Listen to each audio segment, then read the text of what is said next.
In today's video, I'm going to be talking about how to sign up with CloudWork Pro to do on-demand IT field service. This is going to be a comprehensive video. I'm going to go over what CloudWork Pro is, what IT contracting is, some examples of projects that are currently available on CloudWork Pro, the advantages and disadvantages of CloudWork Pro versus other online marketplaces, the requirements to sign up as a technician, and then I will actually walk you through the application process. If you don't know me, I'm Michael. I'm with Field Tech Academy, and I discuss all things IT contract related. I provide all of this information on my YouTube channel, as well as my website at fieldtechacademy.com. And now let's get into CloudWork Pro.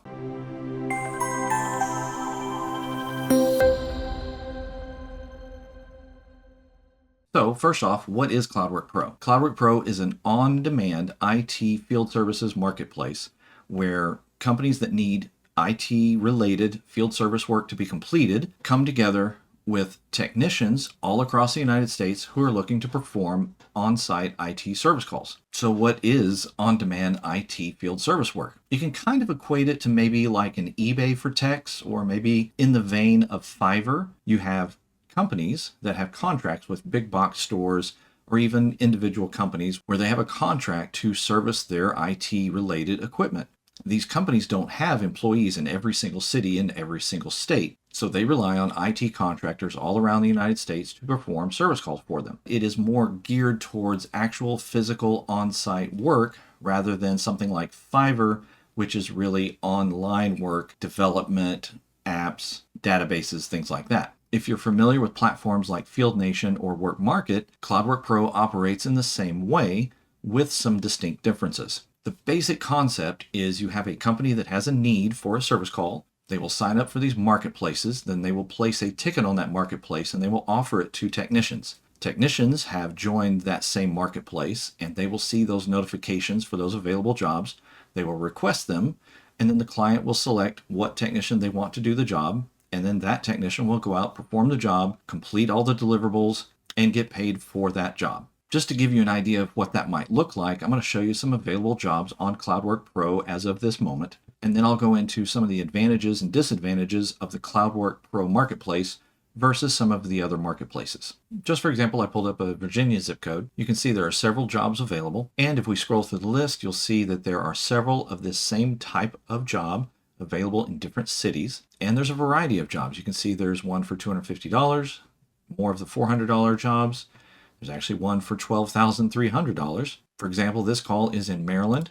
It is a $250 flat rate job. It is to install one access point and run one cable after hours in a big box retail store. This $400 job is to run two cables and install two different devices.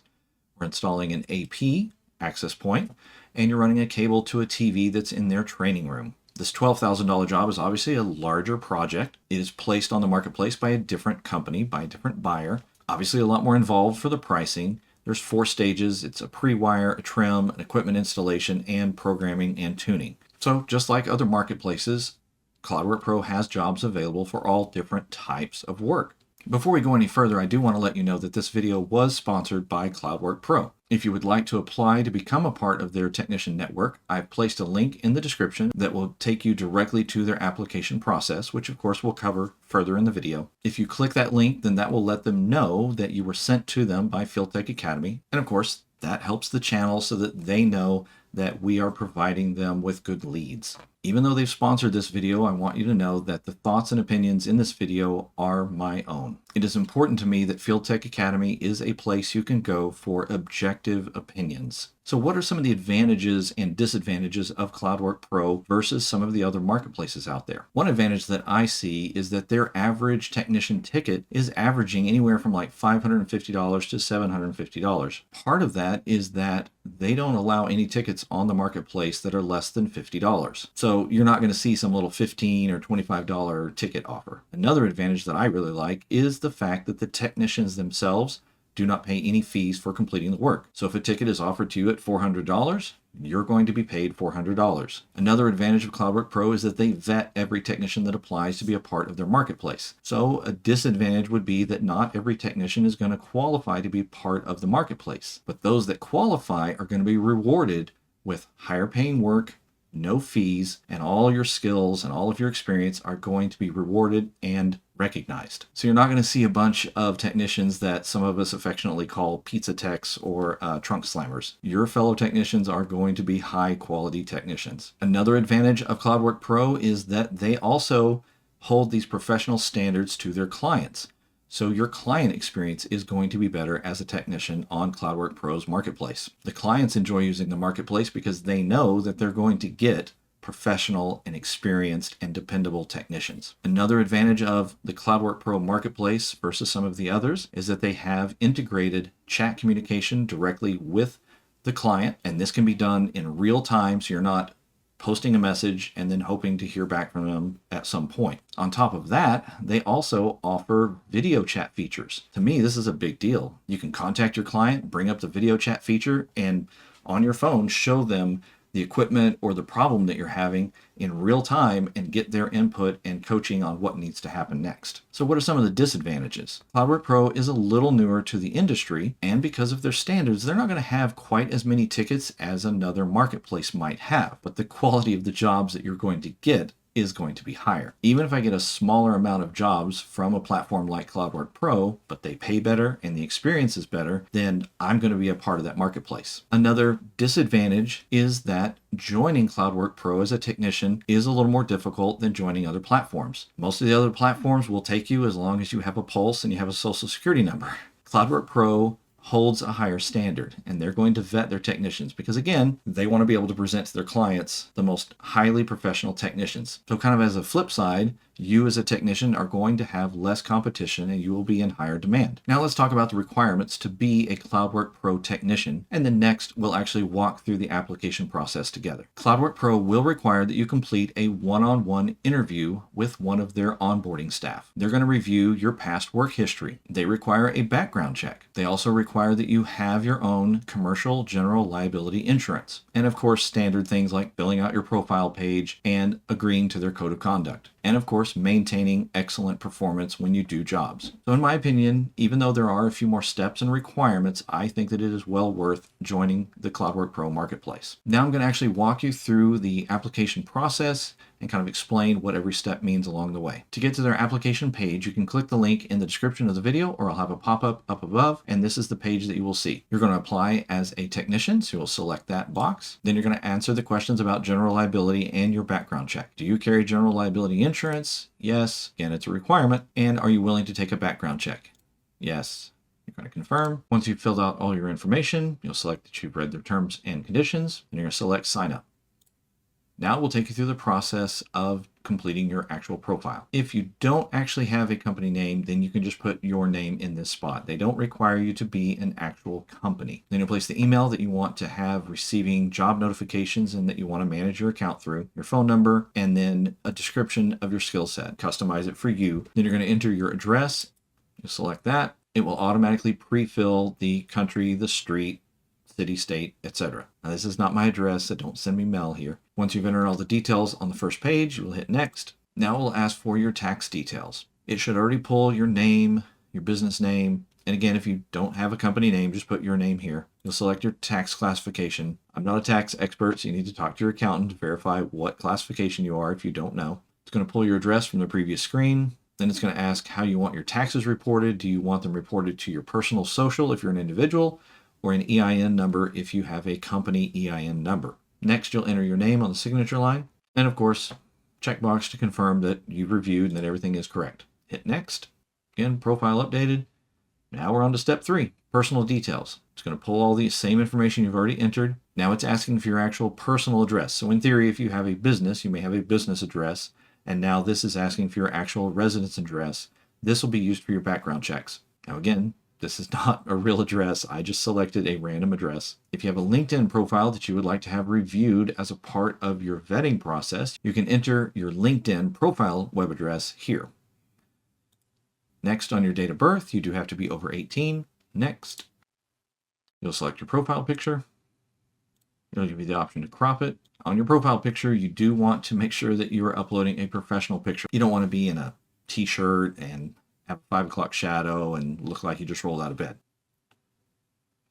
Once you've adjusted the crop, you'll be able to save that. Now, this summary is very important. This is what clients are going to look at when they are selecting technicians to assign to jobs. So you want to take some time, maybe do 1 or 2 paragraphs and just summarize the highlights. How many years of experience do you have? What areas of experience do you have? What skill sets do you have? What tools do you have? Think of it like a resume. You're selling yourself to the clients. Once you've typed up your summary, you'll go next. Types of work is very important. You want to select every type of work that you want to be considered for. The clients that are searching for technicians on the platform are going to search based on filters that are based on these answers. You can do ATMs, you can do audio, video, and I'm just selecting random ones here for demonstration purposes. Point of sale, POTS replacement, structured cabling, telecom, VoIP. And I really like how their platform is set up here to where the drop-down list stays visible and you just sit here and you click everything that applies to you. Next, we're going to do specific skills. We're going to hit add. We're going to say that we have the ability to do 110/66 block, AV control experience, lighting experience, pro sound, ceiling mount TVs, desktop reimaging. You get the idea, on and on. You're just selecting everything that might apply to you. Once you've selected all the types of work and all the skill sets, we go to the next step. And they've got a good layout to let you know how many steps are involved in the process. If you already have certain licenses, maybe you have an electrical license, maybe you have a CCTV license, low voltage, etc., this would be the place to upload those so the site and the client knows what you're licensed to do. You can save it down here and you'll be able to add the next one immediately after. You'll now be able to do education, your work history, work snapshot. Even though these are optional, I would still add in any education that would show that you have education in the IT industry, any work history that applies to IT, because again, you're trying to pass the vetting process. So you want to demonstrate that you have all these different skill sets and experiences. The work snapshot is required. They're going to require you to upload photos of work that you've done. So if you are an experienced technician, you should have photos on your phone that shows that you have already ran low voltage cabling, that you've done point of sale installs. You want to grab some of those best pictures and add them here. I'm going to select some photos from a job that I did recently. You want to give each file an intelligent name so that they know what it applies to. So you would call it like, tester results, something like that. All right, so that's 3 photos. That meets the minimum requirement. That's all I'm going to do, but if you were applying, I would think that you would want to upload more than 3 and try to pick a variety. You want to have photos that show cabling. You want to have photos that show one of your other skill sets and highlight each different skill set in those photos that you upload. Next is the general liability insurance. Again, this is a requirement for CloudWork Pro. They don't have a pay-for-play concept, so they don't charge you a fee to provide insurance. They expect you to be a professional technician and already have your own insurance. This will list all of the requirements for the insurance certificates and everything you'll need. If you already have insurance, then you know what a COI is, and you understand that these pieces of information need to be listed on that COI. As you're going through the application process and filling out your profile, you may not yet have a COI with CloudWork Pro's information on it. So you'll need to contact your insurance agent and copy and paste this and send it to them so that they can provide you with a COI, which is a certificate of insurance, that will have CloudWork Pro's information on it. You'll be able to upload it here. Next, you'll have to upload your workers' comp certificate if it's a requirement in your state. You'll need to talk to your agent and your local governing authorities to find out if workers' comp is required. If it is not, you can select that you are not required. Next, the next step in the process is to actually schedule and complete your one-on-one interview. So when we click finish, it's going to actually ask us for a time to do that one-on-one interview. So I'm going to select 11 a.m. You'll fill out this contact form. This will let Chelsea or a member of their onboarding team know how to get in touch with you. And this is a great place to select that you heard about CloudWork Pro from Field Tech Academy. And at the bottom, we will book it. You should receive an email with your appointment confirmation. You'll be able to click that to actually add it to your calendar. Once you've done the first part of the application process, you will receive this email, which will let you know to complete the full profile, which we just walked through. Once you've selected your appointment time, you'll receive an email like this. It will have the confirmation of the appointment time. Whatever phone number you select is the phone number that Chelsea is going to call at your appointment time. And it will be a US-based number. All right, so once you've filled out your profile and you've scheduled your actual interview, then you're going to meet with Chelsea Mueller or one of her team. And Chelsea is the tech recruiting manager at CloudWork Pro. Chelsea is with me now to actually kind of explain that interview process. Sure. So once you have signed up for your interview, you'll get an email confirmation. And at the time of your interview, I will give you a call. We'll start off, we'll talk a little bit about you. We'll talk a little bit about us here at CloudWork Pro.